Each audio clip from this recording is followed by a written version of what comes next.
Movie की शुरुआत में हम मित्सुई नाम के एक लड़के को देखते हैं जो स्कूल में पढ़ता है पर कोई भी उससे बात करने में इंटरेस्ट नहीं लेता और यही वजह थी उसका कोई फ्रेंड भी नहीं था। वो हमेशा सबसे अलग ही रहता था। उसने तो स्कूल मैगजीन की फोटो से भी किनारा कर लिया था और फिर हमेशा की तरह आज भी वो क्लास में अकेला ही बैठा हुआ था। लेकिन आज उसके पीछे बैठने वाली लड़की साकी उससे बात करती है, उसे उसके नाम से बुलाती है। ये देखने पर मित्सुई काफी खुश होता है, लेकिन वो हैरान भी था क्योंकि उसने कभी नहीं सोचा था कभी ऐसा कुछ भी होगा। यहाँ मित्सुई और साकी के बीच थोड़ी बहुत बात होती है तो वो साकी को कॉफी के लिए पूछ लेता है। साकी भी इसके लिए मान जाती है तो ये लोग पास ही के एक कॉफी शॉप पर चले जाते हैं। वहाँ मित्सुई साकी को अपने बारे में बताने लगता है उसे फिशेज काफी पसंद है, अगर वो चाहे तो वो उसके घर भी एक्वेरियम लगा देगा। यहाँ कॉफी पीते हुए इन दोनों के बीच काफी सारी बातें होती हैं जिससे मित्सुई को साकी से एक अलग ही अटैचमेंट हो जाती है। लेकिन उसे पता नहीं था साकी के साथ ये मुलाकात उसकी आखिरी मुलाकात होगी, क्योंकि इस दिन के बाद साकी अचानक से गायब हो जाती है। मित्सुई उसे ढूंढने की काफी कोशिश करता है लेकिन वो नहीं मिलती। अब ऐसे ही 11 साल गुजर जाते हैं। मित्सुई एक्वेरियम शॉप पर काम करता है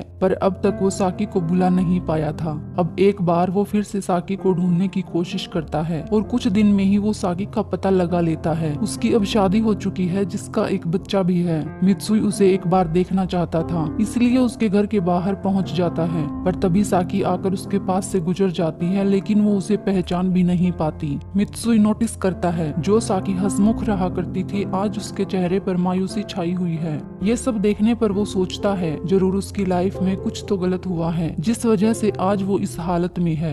अब मित्सुई इसी बात का पता लगाने की ठान कर उसके घर के ठीक बाहर ही एक नई एक्वेरियम शॉप खोल लेता है। वो उसी शॉप के फर्स्ट फ्लोर को रेंट पर लेकर रहने लगता है जहाँ वो साकी की बड़ी सी पिक्चर निकाल कर दीवार पर लगा देता है। अब मित्सुई एक बाइनोकुलर की मदद से साकी के घर पर नजर रखने लगता है और जब एक रात वो ऐसे ही नजर रखे होता है तो डिनर करते हुए साकी का हस्बैंड किनिची किसी बात को लेकर साकी को बुरी तरह पीटने लगता है। ये सब देखने पर मित्सुई को भी शक हो जाता है साकी अपने हस्बैंड के साथ खुश नहीं है। और फिर अगले दिन जब साकी अपने हस्बैंड को छोड़ने बाहर तक आती है तो मित्सुई देखता है उसके फेस पर पिछली रात हुई मारपीट के निशान हैं। ये देखने पर मित्सुई थोड़ा खुश करने के लिए उसके पास फ्लावर्स भेजने लगता है, पर साकी को पता नहीं था ये सब कौन भेज रहा है तो वो उसे कचरे में फेंकने लगी। अब एक दिन साकी मित्सुई की शॉप पर आती है पर वो उसे पहचान नहीं पाती। मित्सुई अपनी नई शॉप ओपनिंग के लिए उसे फ्री में एक्वेरियम लगाने को बोलता है, जिसे सुनकर साकी काफी खुश होकर मित्सुई को वो सब सेट करने के लिए अपने घर ले जाती है।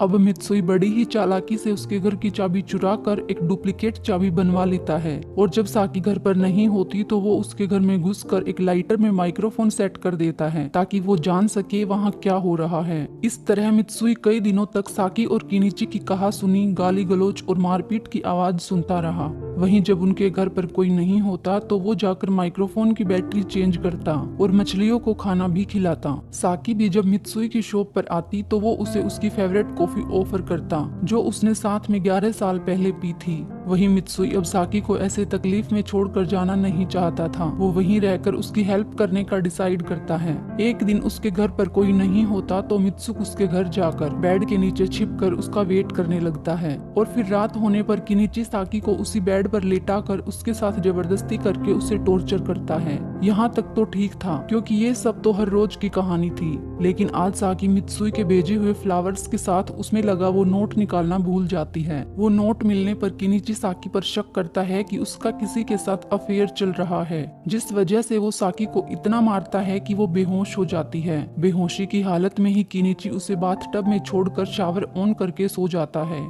ये सब देखने पर मित्सुई अपने आप को खूब कोसता है क्योंकि उसकी फ्लावर्स बेचने की गलती की वजह से ही आज साकी का ये हाल हुआ था। अब मित्सुई बेड के नीचे से निकलकर बाथरूम जाकर साकी को वहाँ से निकालता है और उसे लिविंग रूम में लाकर उसके कपड़े चेंज करके चला जाता है। वहीं जब साकी को होश आता है तो वो सोचती है जरूर कोई उस पर नजर रख रहा है, उसने ही आकर उसकी जान भी बचाई है क्योंकि किनिची ये सब करने से रहा। अब साकी रूम में जाकर बोलती है वो जो कोई भी है अगर वो उसे सुन रहा है तो वो उसकी हेल्प करे। मित्सुई भी ये सब सुन रहा था। अब वो डिसाइड करता है अगर फिर से किनिची ने उस पर हाथ उठाया तो वो उसे जिंदा नहीं छोड़ेगा। अगले दिन साकी के पास उसकी मदर का कॉल आता है। वो उसे हॉस्पिटल बुला रही थी क्योंकि कई दिन से उसके फादर की तबीयत कुछ ज्यादा ही बिगड़ी हुई थी। साकी हॉस्पिटल जाने के लिए किनिची से पूछती है तो वो साफ मना कर देता है, वो कहीं नहीं जाएगी। साकी उसे मनाने की काफी कोशिश करती है पर उसके न मानने पर वो रोते हुए किनिची को एक थप्पड़ मार देती है। अब थप्पड़ लगने को इंसल्ट समझकर किनिची बुरी तरह साकी को काफी पीटता है। वहीं अगली सुबह होने पर मित्सुई देखता है साकी अपने बच्चे को लेकर वहां से भाग रही थी। वो एक होटल में जाकर रुकती है जहां हम उसके हाथ में वही लाइटर देखते हैं जिसमें माइक्रोफोन लगा हुआ था। अब उसके बारे में साकी को भी पता चल जाता है ये माइक्रोफोन उसी का होगा जो उस पर नजर रखे हुए है। किनिची भी अब साकी को ढूंढकर घसीटते हुए उसे घर लेकर जाता है जहां वो हैवानियत की सारी हदें पार करके साकी को पीटने लगता है। अब साकी के पास बचने का कोई और रास्ता नहीं था तो वो उस माइक्रोफोन के जरिए हेल्प के लिए चिल्लाने लगती है। मित्सुई भी ये सब सुनकर जल्दी से उसके घर जाता है जहाँ वो गुस्से में किनिची पर अटैक करके उसे जान से मार डालता है। साकी भी देखती है ये तो वही शॉप वाला लड़का है पर वो उसके असली चेहरे को अब भी पहचान नहीं पा रही थी। अब साकी भी उसके बारे में पता लगाने के लिए उसके घर जाती है पर मित्सुई वहाँ नहीं था। वहाँ वो बाइनोकुलर के साथ दीवार पर लगी अपनी फोटो देखती है। वहाँ स्कूल की मैगजीन फोटो भी देखती है जो 11 साल पहले की थी। वहीं मित्सुई अब साकी को किसी मुसीबत में नहीं डालना चाहता था, इसीलिए वो पुलिस के पास जाकर सब कन्फेस कर लेता है। पर जब वो जा रहा था तो साकी आकर पीछे से उसे मित्सुई कहकर आवाज लगाती है, यानी उसे सब याद आ चुका था। वो लड़का 11 साल पहले वाला उसका क्लासमेट मित्सुई है जिसने उसकी जान बचाई है। मित्सुई भी पीछे मुड़कर मन ही मन बोलता है, आज भी मैं उसे याद हूँ।